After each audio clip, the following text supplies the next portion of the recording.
paint the town red. Blood. Blood was a build engine game released in late 97 by these fine gentlemen. And I will never, ever forgive them. Don't get me wrong, I love this game. But I also hate this game. But I hate this game like you hate a terrible ex. Sure, you're constantly fighting, and the cops are called, and there's a restraining order, and yeah, the house is on fire, but the makeup sex. I'm sorry, I lost my train of thought. Where was I? Oh yeah, Pitchfork.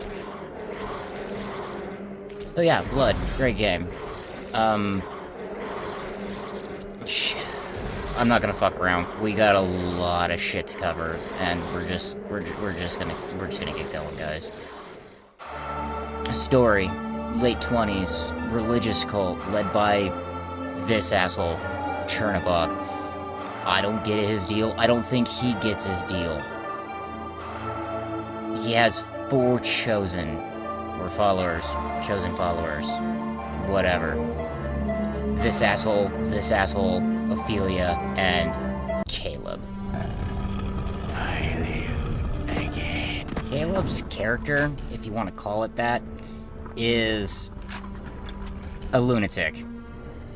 The man is a sadist. He enjoys inflicting pain and suffering on others. I mean, just look at what he has to say. They're all dead. They just don't know it yet. I've got 2 guns. That should be enough for all of you. Lambs to the slaughter. I got time to play with you. Boo-hoo. When's the hurting stop? Does any of that seem well adjusted to you? Sure, shit doesn't seem well adjusted to me. And I'm okay with that. I don't try to fit this man in a mold that he doesn't fit. This is not a hero. This is not a man with redeemable qualities. This is a murderous sociopath who takes pleasure in the pain and misfortune of others. So in his infinite wisdom, Chernobog decided that these chosen have betrayed him and proceeds to send everybody off and throw Caleb in a hole. And that's where our story begins. This isn't a save the world story. This isn't a make anything a better place story. This is a revenge story. And like any good revenge story, we're gonna have roadblocks. We got things that are gonna stop us. Or at least try to. So before we even get to these assholes over here, let's take a look at our tools. Let's start off with the most important. My favorite. The weapon you should be using for 90% of the game. The pitchfork. Now, most people will tell you that this weapon has no practical purpose or any use outside of taking care of the most minor of enemies. Those people are wrong. Those people have never fought the guardian of the underworld with nothing but the sacred tool to protect them. Those people don't know what excitement is. Also, these same people will tell you that you can crouch and jump over every attack. And, yeah, sure, you can, but that's a really lame way to play the game. Fight like you mean it. Flare gun. The flare gun is the ultimate pop out and take care of an enemy situation. If you can land a hit, one flare will take care of a cultist or a fanatic on any difficulty. Even with auto-aim off, its projectile does inherently kinda home in, so if you can get close enough on your aim, even somebody without auto-aim can pretty much take care of their target.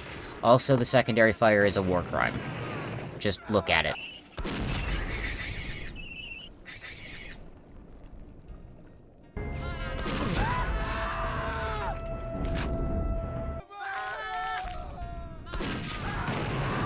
Look at it. You don't even have to hit him. The splash damage of hitting a wall will be more than enough. The shotgun. Now, a lot of build purists out there will tell you that this is the best shotgun of the Holy Trinity, and I agree and disagree.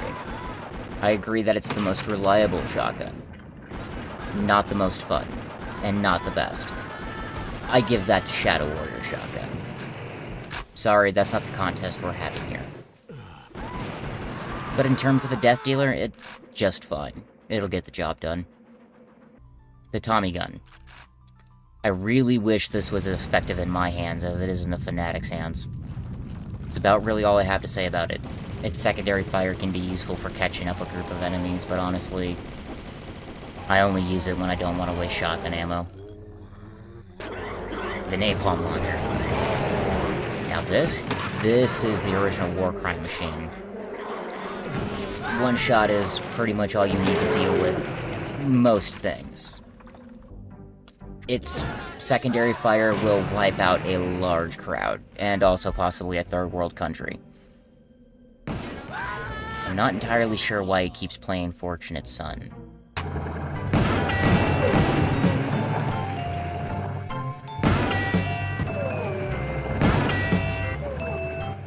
Might have to talk to my editor. TNT. Comes in 3 flavors. The ultimate utility tool. This is a very useful weapon that you will kill yourself with multiple times.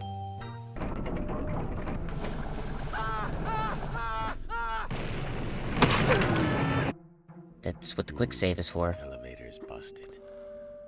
Proximity bombs are useful, but The remote bombs are the king of these, which is why they limit you on them. The spray can. The spray can, I didn't find much use in the flamethrower side of it, but as a flammable grenade, super useful. Great for wiping out crowds. The Tesla cannon.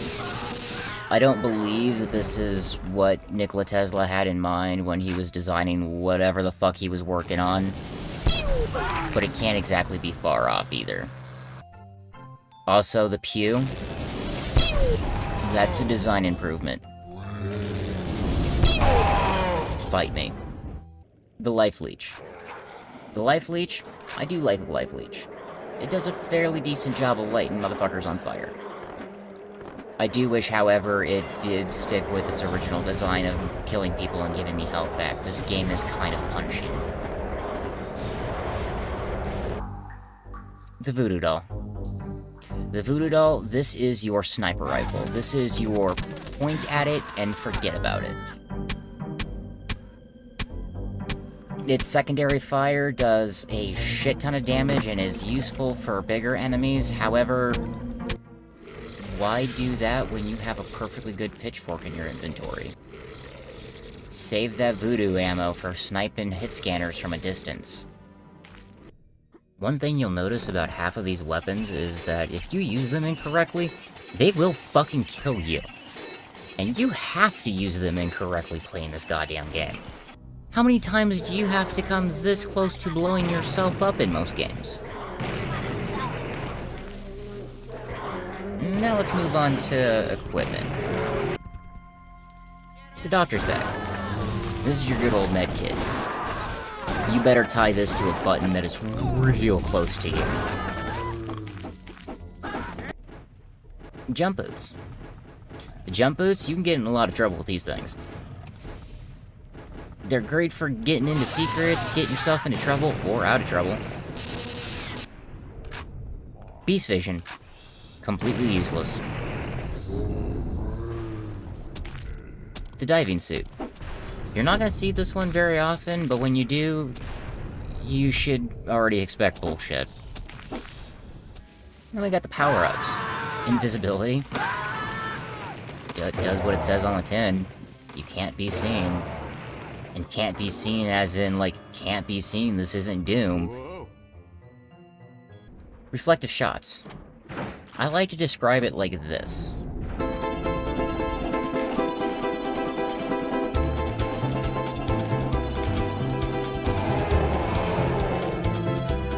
Yep, pretty much that.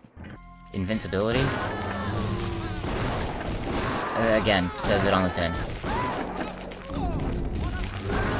Guns akimbo. Again, I don't know what more I can say about that one. And now we're on to the assholes that are gonna try to stop you. That's cute. Zombies. If If you're using much more than the pitchfork on these, it's because you're in a hurry. Cultists can either be a slight annoyance or the most deadly enemy in the game. Depending on your chosen difficulty, will either throw single sticks of dynamite at you, bundles of dynamite at you, or just fire their shotguns at you. Fanatics. Just fuck these guys. I don't know how somebody firing a 45 automatic can hit with the accuracy to knock a fruit fly out of the air from a quarter mile away, but this motherfucker's got talent, I'll tell you that much. Gargoyles. Pitchfork fodder. Circle straight for the win, boys. Bloated butchers. These guys are your bullet sponges. They're meant to be there to soak up the fire so you're not focusing on everybody else. My go-to, 3 well-placed flares, a bundle of TNT, or if you can separate them, pitchfork. Phantasms. Now, certain incarcerated individuals will tell you that the proper strategy is to shotgun blast them the second they become visible in your face, but he's a bitch and doesn't know how to play video games, and I'm gonna tell you right now that pitchfork. All jokes aside, the shotgun is the proper strategy.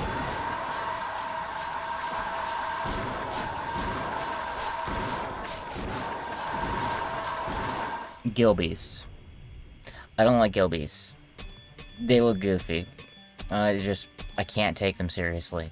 Unless they're in water, then I panic fire as soon as I get in contact with them. Hellhounds. Hellhounds, you got 3 options. You can either hop around like a madman with shotgun and hope you're not on fire. You can blast them with a Tesla cannon and hope you're not on fire. Or 3, you're on fire.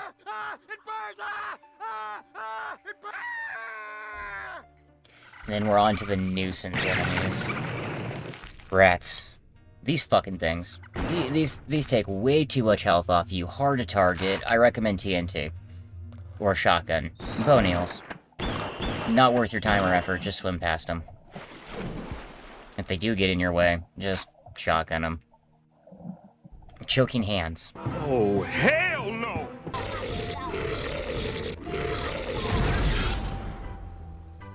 You shut up! You shut up! I'm so fucking scared right now, you shut up! Are you doing this? No, I'm doing it! It's about what I have to say about choking hands. And then we have our bosses. Chia. Stone Gargoyle. Big brother to the gargoyles we've been bullying from before. So you already know the solution here. Now, if you don't want to do it like Nerf does it, then I suppose you could jump around and napalm and do your best to circle strafe. As he swoops in at you, just try to keep your distance. If he goes up to fly away, stop moving and give him a chance to try to bait him in. Sleep. That'll be your quickest solution. Sheol. I have a phobia of spiders, and not in the way of, oh, I'm scared of them, in the second I see you, you must die kind of way. Cerberus. Cerberus can be rather tough to deal with. He can be a real fight. Or you can do this.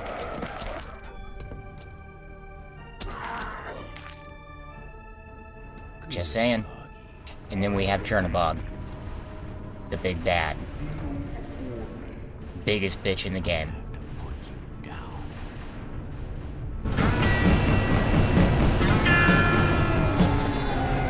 My point. So if you want to play this game, there's a few options, and honestly, they're all different. So we're gonna do this in best way that I see, a chronological release way. And the easiest way that I see of starting that is be starting us off with DOSBox, or the DOS version. And I don't have that. So I am going to leave you guys with a smarter, much turtlier person than I. Hey boss, can you take care of this for me? Oh boy, time to play my favorite game, Blood, with my source port of choice, which just so happens to be... You're not really playing Blood. What are you doing here, Grandpa? If it's a source port, you're not really playing Blood. But no buts, damn it. Now boot up that 486. I don't have a 486. Then you gotta use DOSBox. Come on, Gramps, there are way better ways to play it nowadays. I wasn't asking. Alright, I'll play it in DOSBox. God! Alright, playing Blood using DOSBox. Oh god. I live again. Okay, this is just due to OBS. It looked fine when I was playing it. This shows the resolution we have to deal with here. 640 by 480, 4:3 aspect ratio. Not the best, but I can deal with it. I've played a lot of old games like this.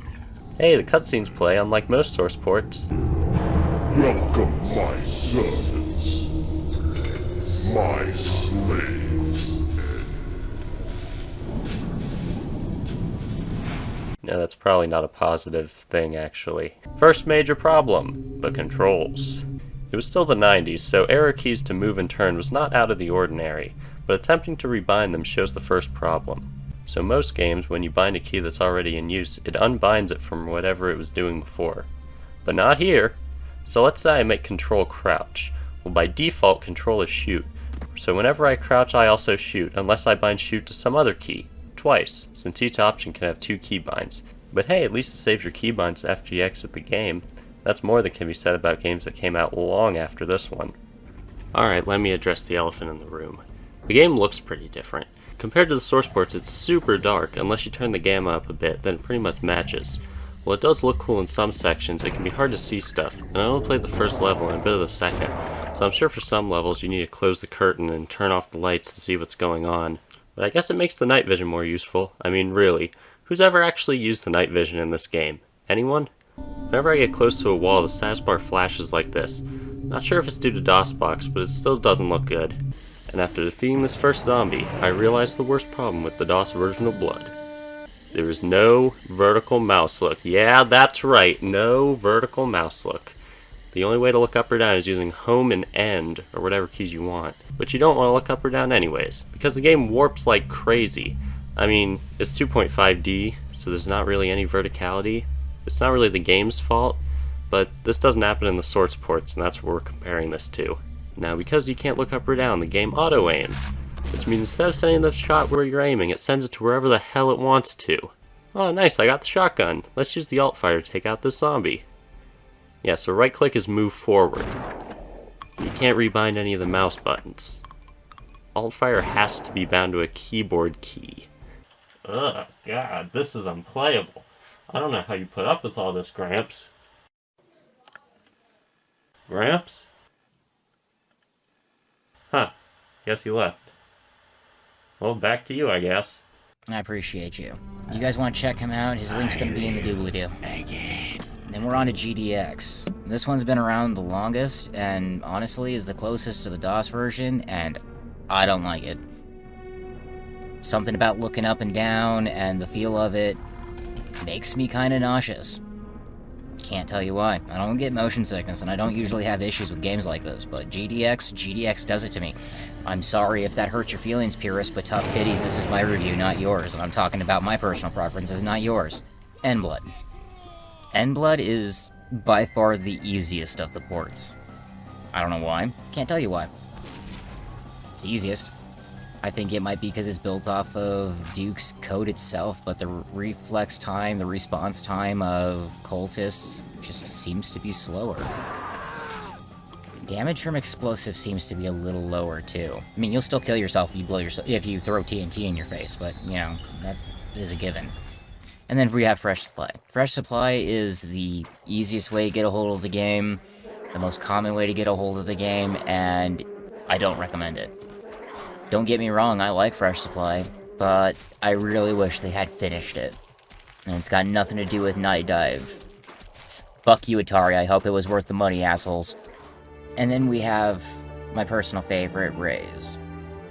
The reason I like Raze is because it's been user-friendly. The option setup is very similar to GZ Doom, so if you've ever had any experience with GZ Doom, you pretty well know how to deal with Raze in any of the games that run with Raze. The only issue that I have had so far is that I don't have the cinematics, and explosives are small-scale nukes, so splash damage is a real thing, and blowing myself up is a real thing. When it comes to playing this game, the best way I can describe it is pick your poison. Don't let anybody tell you what you like and what feels good to you. Play them all and see what fits for you. Just because I like Raze doesn't mean you will. Just because I don't like Fresh Supply doesn't mean it won't be your favorite. It's just the way things work.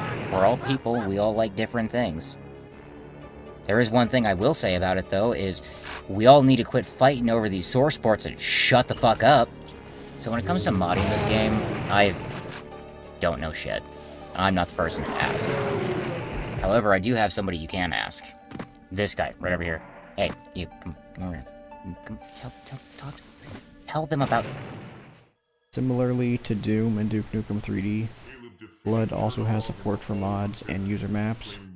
However, due to the game's obscurity, the modding scene is small and fairly inactive. To describe scale, Doom has nearly infinite mods, Duke has plenty of legacy mods. I don't know the exact number of Blood mods, but I played them all in the span of 5 months.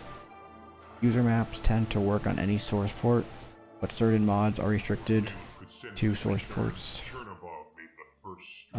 Death Wish is the gold standard of map packs.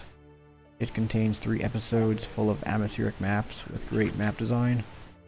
Bloodlines is an odd, abstract map pack with a strong sense of environmental storytelling and maps without combat. Fleshed Out is a great modern map pack for Blood.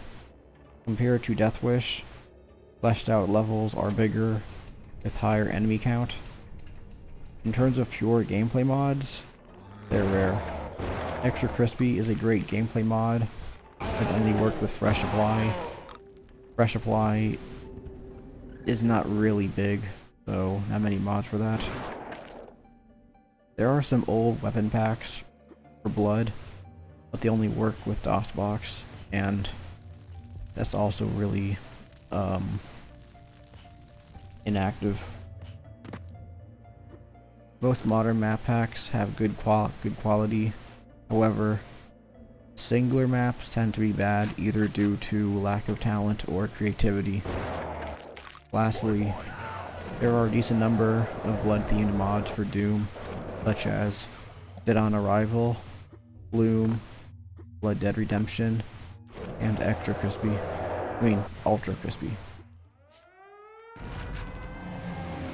Thank you, I appreciate that. So in the end, Blood, is it a good game? Yeah. Is it gonna piss you off? Oh fuck yeah. Do I recommend it? Oh, most definitely. But I recommend it for that reason. It's going to make you mad. You're going to struggle with it. But the sense of achievement you're gonna get getting through it, it's gonna be worth it. Now, last thing I have to say about it is if you really want to look into this game, you really want to look into the community, you really want to do all that, I wouldn't bother. Honestly, dealing with the community and me trying to reach out so I could do this review and learn the things and figure it out kind of led me to believe that this community wasn't worth the attention. I almost didn't do this review because of that. However, I enjoy this game, and this game deserves to be spread around because not enough people play it. Not enough people get into it. Don't let a bunch of old assholes stop you from having a good time. Don't let a bunch of old assholes stop you from enjoying something. That's about all I got. I don't know what the next review is gonna be, but I am thinking of something a little different. I kinda need a break. Maybe somewhere a little more colorful. Maybe somewhere where the lights are prettier. Maybe somewhere where... Oh. I'll catch you guys later.